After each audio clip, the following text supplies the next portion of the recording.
placer como siempre acompañarles. Es el último del año. Hay un paro navideño, volveremos después de Reyes y no hay novedad en el frente, así que toca prácticamente despedirse, pero aún tenemos hora y media por delante para contarles alguna que otra cosa. Un libro en las manos. Ayer se presentaba en Almería este libro, Periodistas, el arte de molestar al poder, y su autor está con nosotros dentro de unos minutos, Juan Tortosa.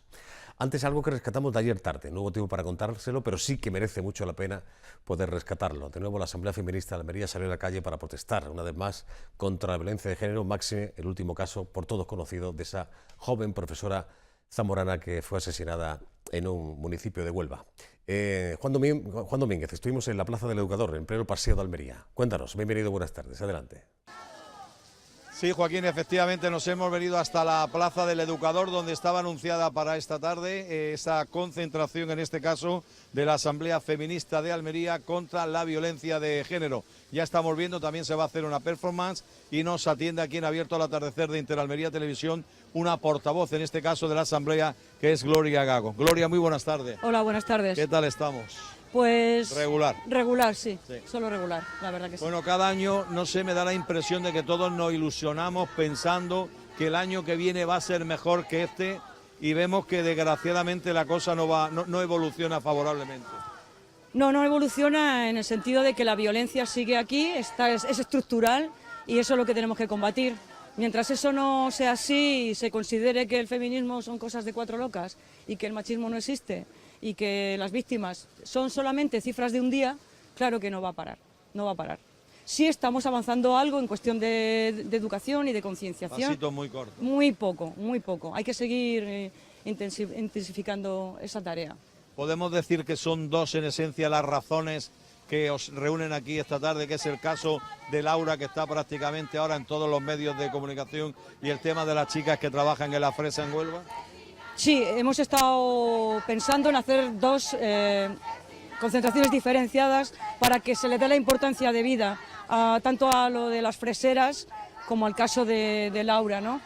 Pero bueno, al final no se puede salir todos los días, todas tenemos familiares y cosas que atender. Y obligaciones. Sí, obligaciones, entonces hemos decidido aunar las dos en esta misma concentración. Sobre todo lo de las freseras, que ha pasado muy inadvertido, y queremos también resaltar... Se ha cerrado de una forma que... Una forma vergonzosa. Lamentable. Lamentable y vergonzosa, entonces queremos que se reabra el caso, que se vuelva a estudiar y a investigar, y que se le dé el trato debido a estas mujeres.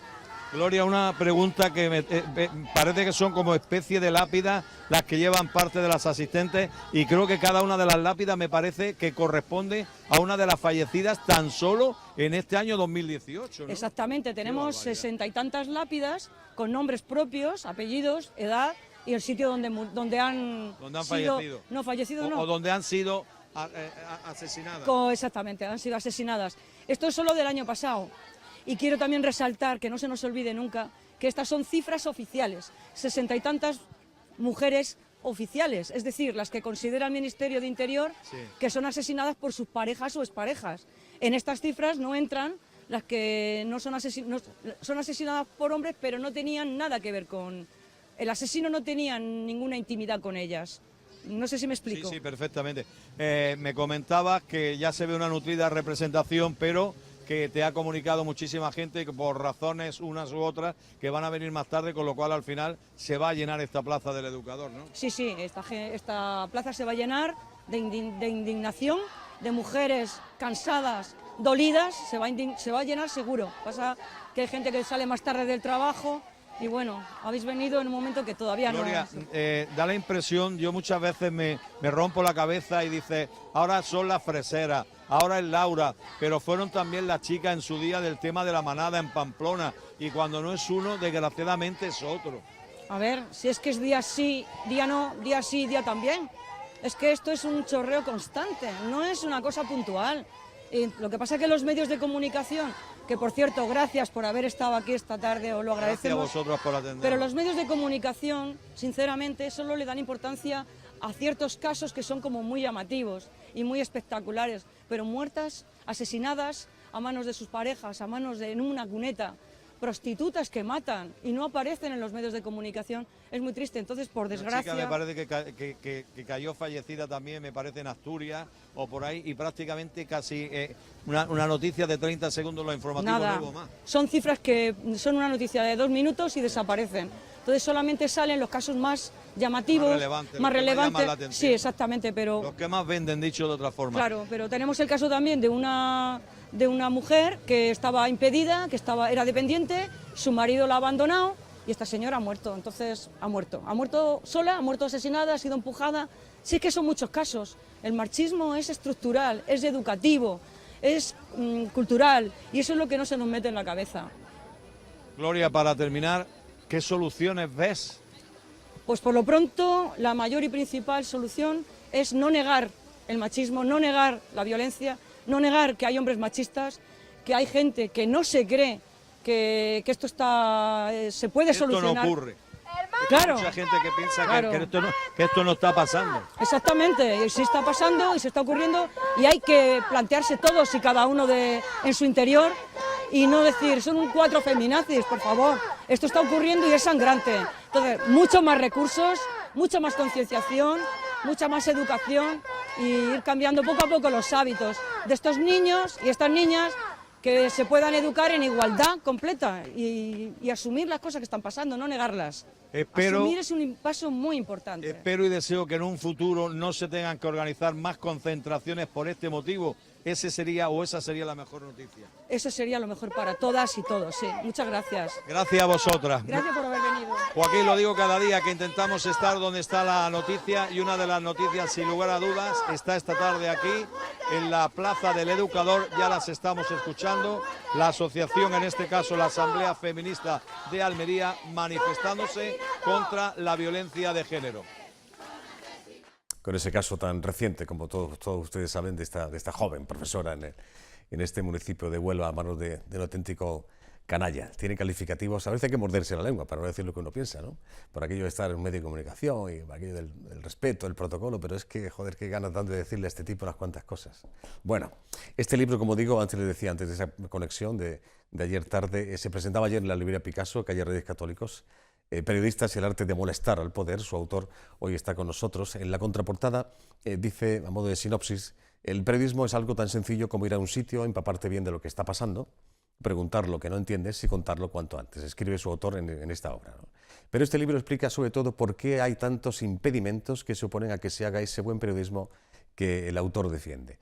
Porque eso, que podría ser sencillo, hay que hacerlo peleando contra el mundo, peleando contra los ricos, peleando contra los que mandan, en definitiva.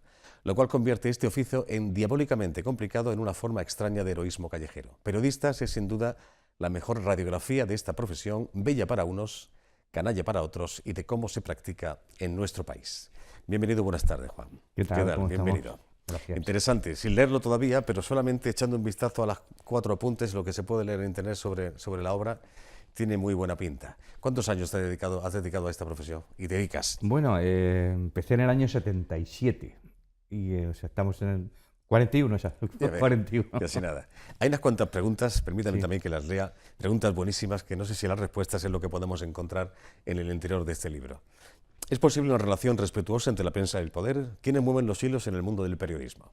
¿Se puede hacer este trabajo de manera honesta? ¿Qué precio paga quien apuesta por escribir y editar en libertad? ¿Es útil lo que se aprende en las facultades de periodismo? ¿Por qué se manipula? ¿Cómo se manipula? En definitiva, ¿cómo es la trastienda del oficio de contar historias? ¿Cómo son sus grandezas y también cómo son sus miserias? ¿Está pagado ser periodista? ¿Se puede informar de manera ecuánime y serena a pesar de la vigilancia y las intromisiones de políticos, banqueros y lobbies varios en el trabajo periodístico? ¿Existen los profesionales de la información dispuestos a venderse? ¿Por qué aceptamos las ruedas de prensa sin preguntas, o el periodismo de convocatoria, o el periodismo declarativo? ¿Trabajar en un gabinete de prensa es hacer periodismo? Buenísimas cuestiones. Madre mía. Vamos, eso es para ponerle un marco a lo que acabo de leer, ¿no? Las respuestas a estas preguntas es más o menos, resumidamente, lo que podemos encontrar aquí. Claro, bueno, yo sigo preguntándomelo, ¿eh? Sí, claro. Es un intento de buscar respuestas, pero qué duda cabe que soy enemigo de maximalizar. Lo que yo creo que sí es cierto es que preguntárselo ya es sano y es higiénico. ¿Por qué? Porque nos hace reflexionar sobre las siempre complicadas relaciones que existen entre el profesional del periodismo y el profesional de la política, donde a veces se confunden. Hubo una época, cuando empieza la transición, donde los políticos y los periodistas tenían los mismos objetivos, los mismos intereses, las mismas ilusiones, que era luchar por la democracia, luchar por la búsqueda de la libertad, generar un mundo más o menos ecuánime donde todo el mundo tuviera posibilidad de expresarse libremente, y ahí éramos amigos. Los periodistas y los políticos eran amigos, pero el objetivo era el mismo. ¿Qué pasó cuando aquello se consolidó y cuando ya los políticos no necesitaron a los periodistas y cuando los periodistas de alguna manera pensaban que sus amigos los políticos les debían algo que no les daban? Claro. Pues empezaron a pelearse. Así es. Y cada vez ha sido peor. ¿Por qué? Porque el político siempre tiende a pensar que los medios de comunicación deben ser regulados. Lo digo todo, derecha, izquierda y medio centro. Sí, es sí. decir, el primer preconizador de la regulación es Podemos. Quiero decir que no es que estamos todos en eso. Claro, y la labor del profesional del periodismo tiene que ser no dejarse. Claro. Claro, ¿qué pasa? Que el periodista está atado de alguna manera. ¿Por qué? Porque depende de muchísimas, no solamente en los medios públicos, en los privados también. Es decir, ¿por qué? Porque los consejos de administración obviamente no están en manos de editores tan profesionales como los que había hace años, cuando todavía vivían, por ejemplo, Juan Tomás de Sala en el Grupo de 16, Jesús de Polanco en El País y todo el Grupo Prisa, o Antonio Asensio en el Grupo Z. Así es. Una profesión vocacional que me da la impresión que ha ido, en fin, yéndose hasta el ámbito empresarial, de gestión pura y dura, ganar dinero, evidentemente. Siempre ha sido esto, ¿no? No, hay que ganar dinero para Claro, que la empresa siga. para que, El problema efectivamente, es pero si el objetivo es solamente ganar dinero o ser útil, que esa es la esencia del periodismo, claro. bueno, este señor evidentemente es licenciado en Ciencias de la Información y también es filólogo, Filología Hispánica por la Universidad Autónoma de Barcelona. Ha trabajado en muchos medios, por ejemplo, así resumidamente, porque en fin, el currículo es amplio. El Pueblo Público, pasando por el Grupo Z, Diario 16, CNN+, 4, Antena 3 y Televisión Española, ¿no? Todo eso se debe a mi mala cabeza, ¿eh? Es decir, si yo hubiera sido ¿Por qué? un señor formal como mi padre quería, hubiera sido más dócil, no me hubiera marchado de los sitios donde no me dejaban trabajar como a mí me gustaba, y hubiera sido, o mejor hubiera hecho una maravillosa oposición y hubiera tenido siempre mi vida solucionada. El problema es que yo creo que no creo que sea ningún mérito haber trabajado en tantos sitios. Por otro lado, me he enriquecido y ha sido bueno para mi experiencia final. Pero yo, como desmitifico muchas cosas en el libro y deconstruyo muchas cosas, prefiero empezar por deconstruirme a mí mismo. No es un mérito, aunque le he sacado partido y agradezco la experiencia. Pero, oye, si yo hubiera estado en un sitio toda mi vida, no solo mis padres hubieran estado más tranquilos, sino que mis hijas a lo mejor hubieran vivido mejor de lo que han vivido las pobres. Déjame que le cuente una cosa a la gente en casa, en fin, en tus comienzos. Esto es muy significativo. Juan Tortosa es probablemente el periodista que más veces ha sido encausado por escándalo público en España. En concreto, 140 veces, cantidad a la que se tendría que sumar los 800 años de inhabilitación a los que quisieron condenarlo y a los 6 millones de euros, si hablamos en la moneda que actualmente utilizamos, con los que pretendieron multarlo. El motivo, dirigir una revista, quizá la más importante, la revista erótica más importante de la transición, que se llamaba Liv, L-I-B, ¿no? Cuando te proponen ponerte al frente de esta revista, esto fue, digamos, imagino que un reto, ¿no? Sobre todo por el momento en el que estabas. Hay que explicar un poco el contexto porque quizá ahora no se entiende mucho. En primer lugar, esta revista formaba parte del Grupo Z, donde estaba también Interview, que era una revista que era el símbolo de la lucha por buscar esa libertad de la que hablábamos antes. Entonces, había tanto por hacer en una legislación que todavía era una legislación franquista, donde había imperado la censura y donde el Código Penal mantenía todavía las figuras de escándalo público, que llegó a ser, ahora queda ridículo, que llegó a ser una actitud política poder sacar una revista con mujeres desnudas en portada. ¿Por qué? Porque luchabas contra un código penal en el que estaba tipificado eso como escándalo público y se te penaba a lo que tú acabas de relatar. Entonces, tenía la sensación de estar haciendo algo importante, que tampoco tiene ningún mérito, porque es que, como la ley de prensa vigente todavía del franquismo exigía que los directores de la revista y de los periódicos tuvieran el carné oficial de periodista, que solo te lo daban si tenías que terminar la carrera, resulta que yo termino la carrera y lo que buscaban en realidad, vamos a ser claros, es un tonto útil que con carné fuera capaz de arriesgarse a luego estar todos los días dando la cara por la revista, por una revista cuyo empresario ganaba mucho dinero, ante los juzgados cuando eras procesado por escándalo público. Claro. Hemos escuchado lo que nos dedicamos a esto hace ya tiempo, que la peor de las censuras, Juan, es la autocensura, ¿no? ¿Tú esto te lo has aplicado durante tu carrera profesional? Bueno, no sé si podría decir de una manera absoluta que no. Yo lo que he intentado, o sea, me he ido de muchos sitios porque probablemente no he pasado por ahí, pero que duda cabe que yo he aplicado lo que se llama sentido común y sentido de la responsabilidad. Lo que sí he pensado siempre es que yo trabajaba para mis amigos, mi familia y los que me rodeaban. No trabajaba para el poder ni para quien me pagaba. Y yo creo que si algún sentido tiene la existencia del oficio periodístico es que somos unos privilegiados, liberados por la sociedad para estar donde no pueden estar todos y poder contarles lo que vemos, pero actuar de una manera sin adjetivos y lo más aséptica posible. Es decir, esto ocurre y esto te lo cuento. Saca tú tus conclusiones que tampoco eres tonto. Ahora, afortunadamente, desgraciadamente, a medida que ha pasado el tiempo se ha puesto más de moda el periodismo de adjetivos. Sí. Yo creo que en la medida en que pudiéramos recuperar un periodismo donde lo que primaran fueron los datos y donde nos limitáramos a ser lo que la esencia de nuestro oficio es, que es ser notario de la actualidad, saldríamos ganando nosotros, nuestra respetabilidad y, por supuesto, el espectador o el lector, el oyente. Dime una cosa de tu punto de vista. En estos años de crisis que hemos vivido y que aún estamos viviendo, aunque quizá en menor medida, ¿hasta qué punto se ha prostituido el periodismo, la profesión, para poder subsistir? Hablo de los medios de comunicación en términos generales. Bueno, yo creo que estamos atravesando una etapa complicada, pero también es verdad que yo no me flagelaría excesivamente porque todas las etapas han sido siempre complicadas. Yo lo que creo es que el periodismo decente es posible.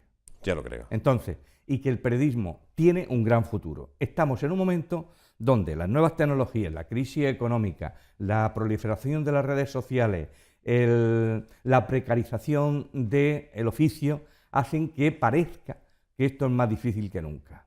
Ahora, mi mensaje, y lo que yo más o menos resumo también en el libro, es: atravesamos una etapa que yo cuento ahí solo con experiencias personales para dotarme de autoridad moral en lo que cuento.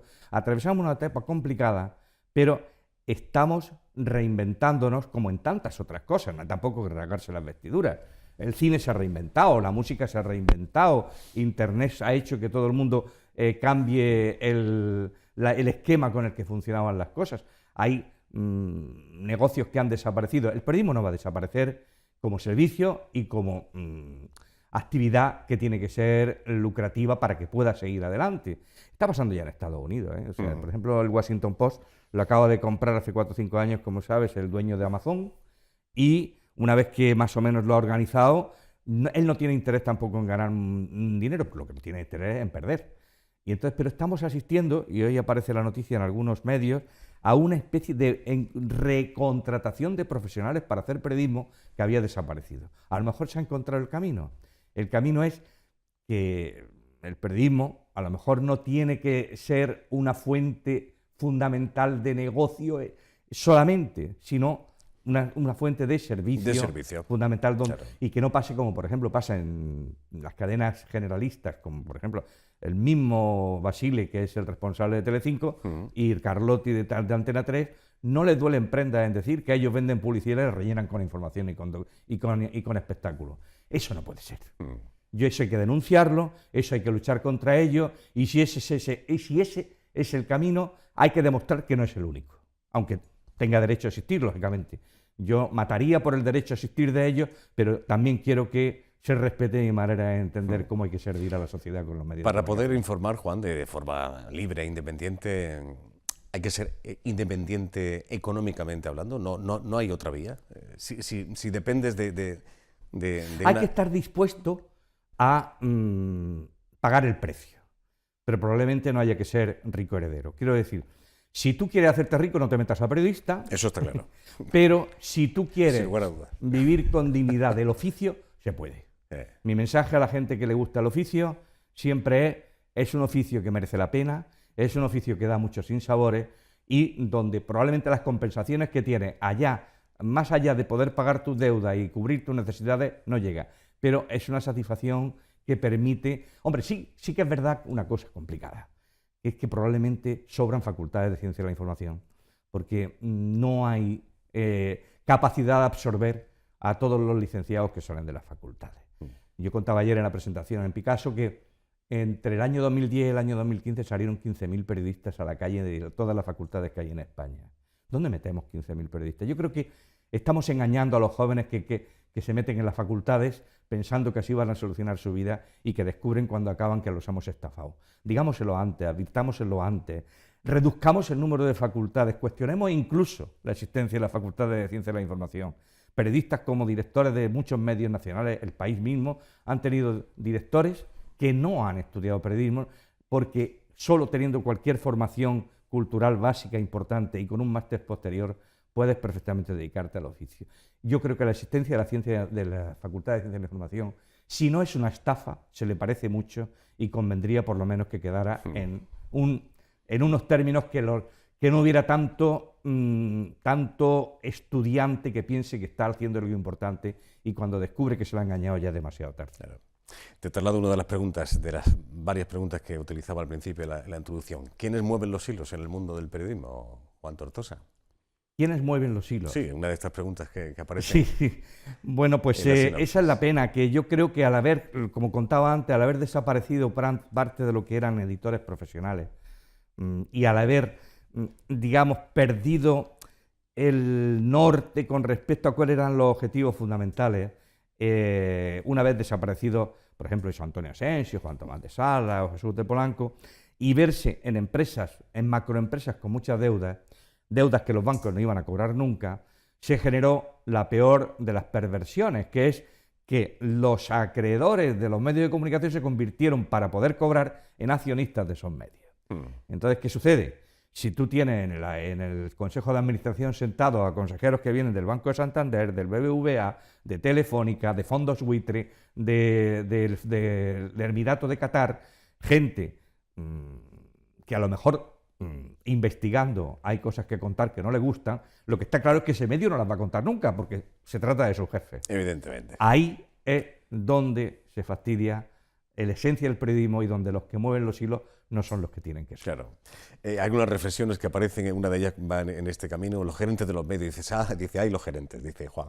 Hubo un tiempo en el que el contrato de un reportero, cualquier cobertura informativa, la puesta en marcha de una investigación o la administración de un presupuesto eran asuntos en los que no se inmiscuían los gerentes. Una época en que quienes decidían y firmarlos eran los periodistas, redactores jefe, por ejemplo, ¿no? Y los subdirectores. Todo eso se acabó. Ahora a los gerentes solo les falta convencer a ellos mismos en el planillo de los periódicos y las revistas y a los productores de televisión a hacer las escaletas de los informativos, ¿no? Esto más o menos lo que decían. Sí.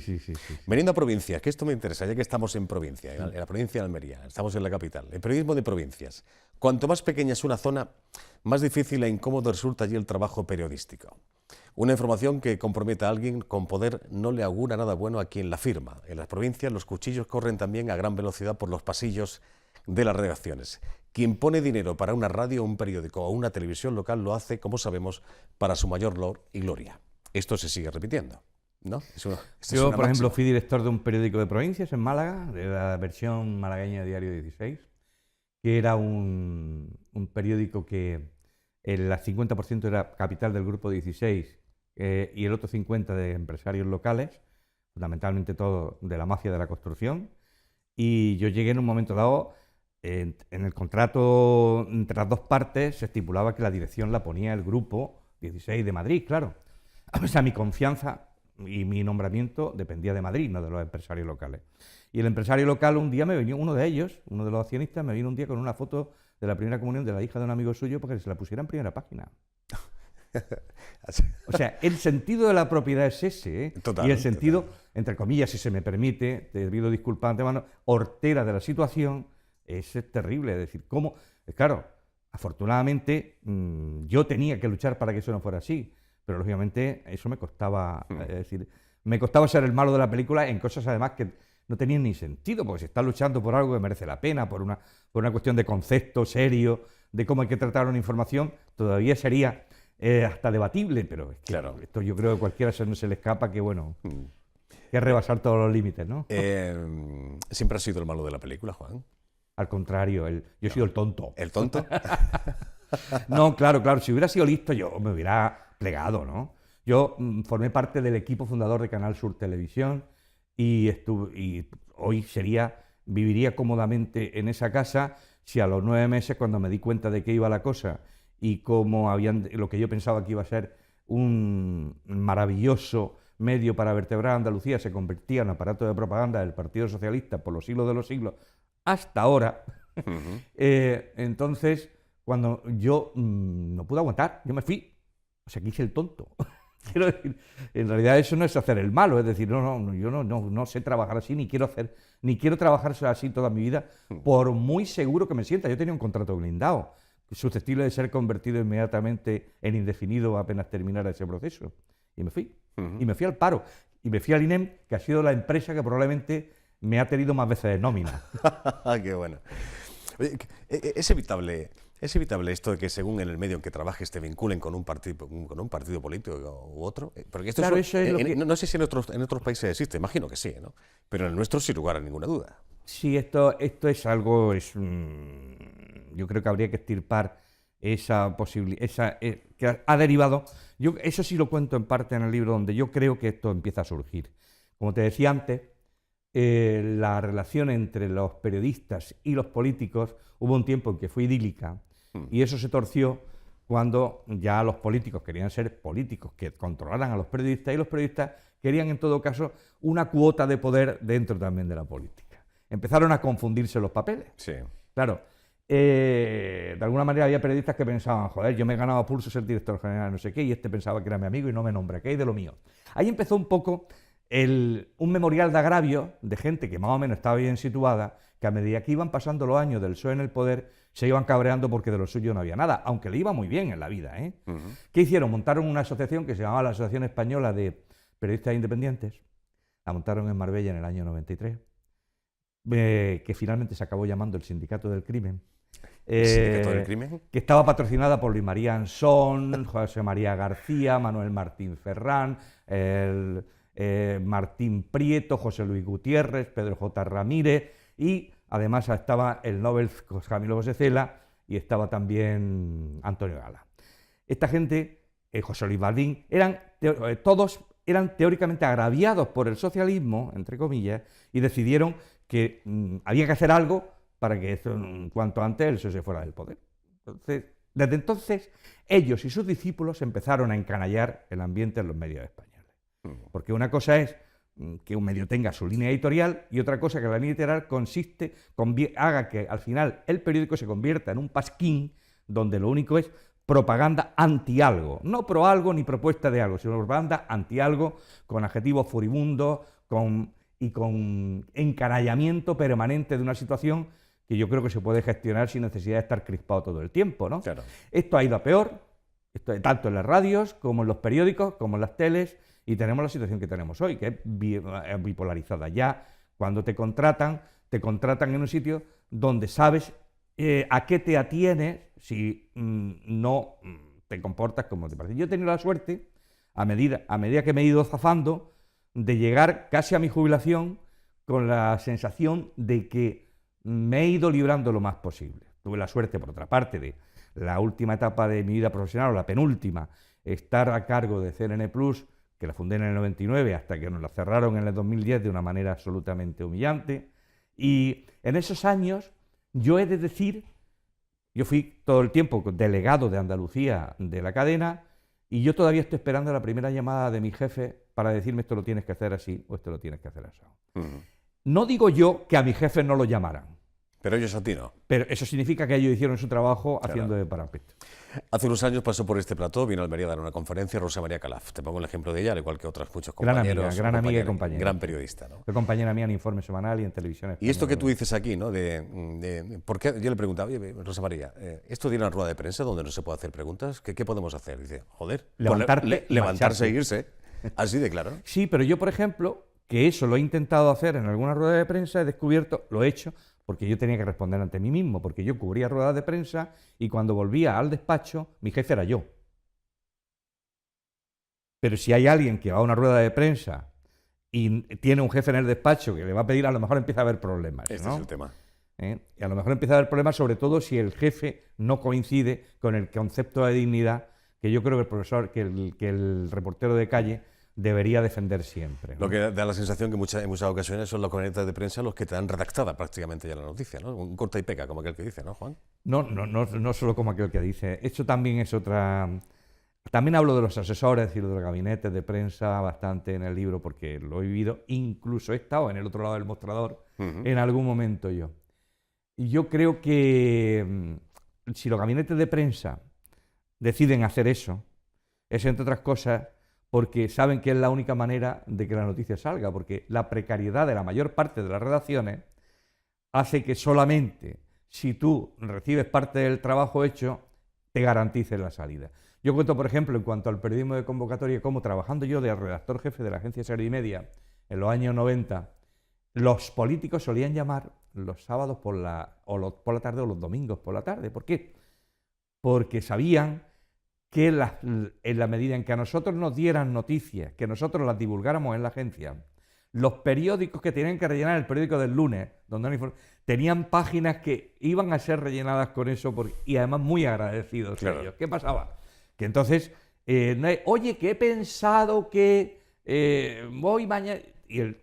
Ahí empezaba, digamos, la inercia terrible de lo que no se debe hacer nunca, pero que el periodista decía, mira, qué bien, ya tengo una noticia, encima la mando a mis clientes que son los periódicos, la radio, la publican, y lo más gracioso todavía, no es que tú llamaras para generar una noticia, el político de turno o el gabinete de prensa de turno, sino a lo mejor para contestar a algo que se dijo el jueves pasado, pero tú lo contestas el domingo. Bueno, interesante, ya lo creo que sí. Bueno, seguiría hablando con Juan sin lugar a dudas toda la tarde, pero hay más cosas que contar. ¿Dónde podemos adquirir este libro? ¿Dónde se puede comprar? Roca Editorial lo ha distribuido muy bien, estoy encantado y además me siento muy halagado porque ellos hayan tenido la idea de aceptarlo, y la verdad es que está, por según yo he podido comprobar, yo he hecho presentaciones en Madrid, en Sevilla, en Barcelona, y ahora voy a Pamplona y aquí en Almería, en mi tierra, como no.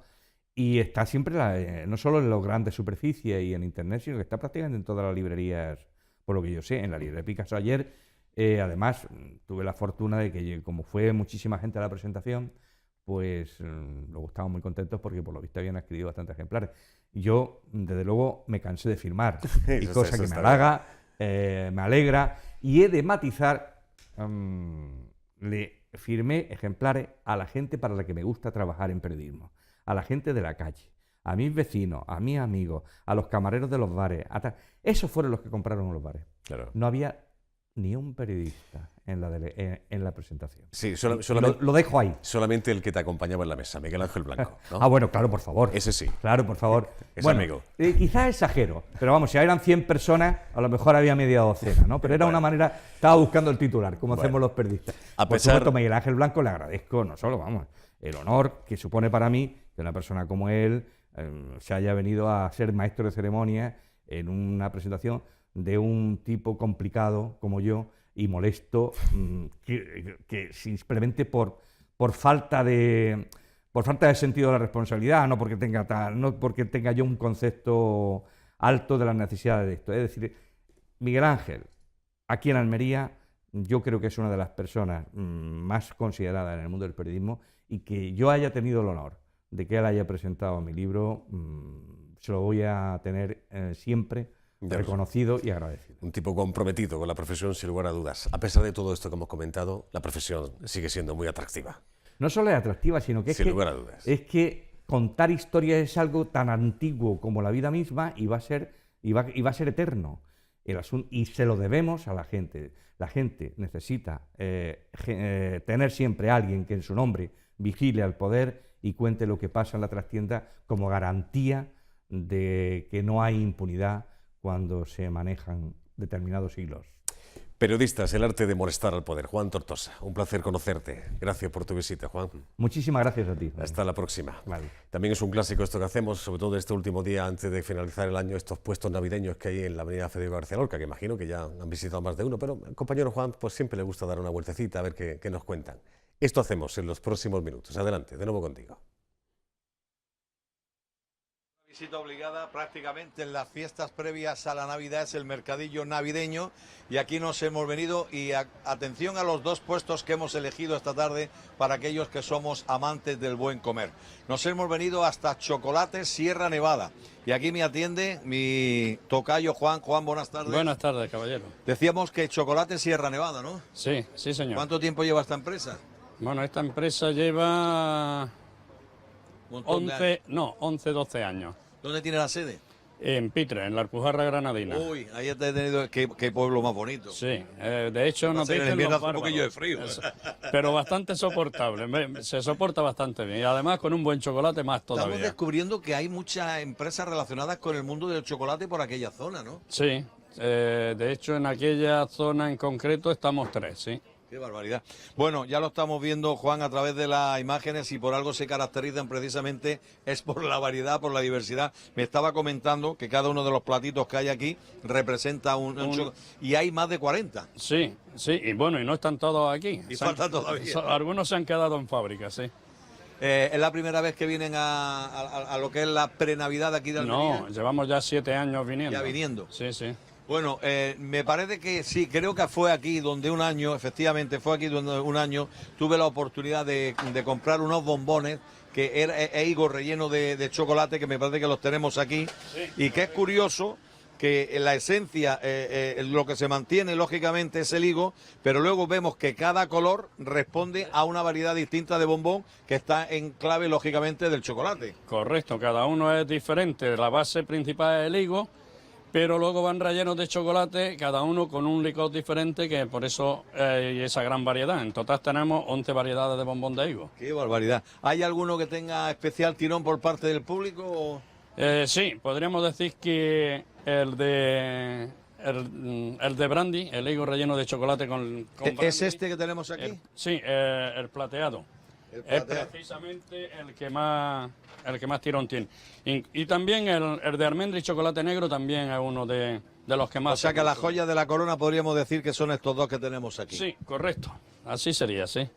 Juan, que voy a ver si saludo aquí a una vecina suya. Chocolate Sierra Nevada, que lo sepan todos los almerienses que nos estén viendo en este momento, que están aquí en este mercadillo navideño. Pues muy bien, muchísimas Un placer, gracias. amigo. Muchas Igualmente, gracias. Pues Joaquín, del chocolate vamos a pasar ahora a algo que también es típico precisamente en esta época, como es el tema de los vinos. Y aquí tenemos aquí a nuestra amiga, vente para acá, si eres tan amable. No sé si como me dijiste si era Rosa, como te... Rosa. O cómo era. Rosa, ¿no? Rosa. Rosa, buenas tardes. Buenas tardes. Si te soy sincero, la primera vez que oigo la palabra asesoría enológica. Sí, pues la tienes que escuchar mucho aquí en Almería, ¿eh?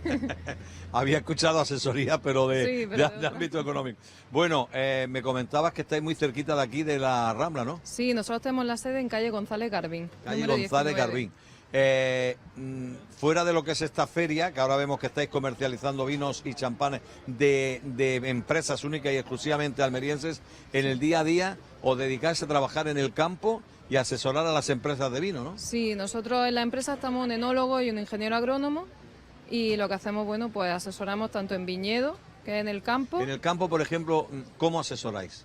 pues el tema de la poda, pues todas las labores culturales que se hacen durante todo el año, en toda la campaña, hasta que se Incluso coge la llega uva. el momento en el que tenéis que decir ahora el momento de coger De la vin- uva. Exactamente, sí, sí. Eso y ahí me ya lo empieza explicaba ya- un señor que hace vino y efectivamente me decía que llega hasta el momento en el que llega y dice ahora, con la diferencia a lo mejor de 24 o 48 horas, Sí. pero no más, y dice ahora el momento de recogerla. Claro, ese ya es el trabajo en mi caso, que soy la enóloga de la empresa, que ya decidimos cuándo vendimiamos y hasta embotellado.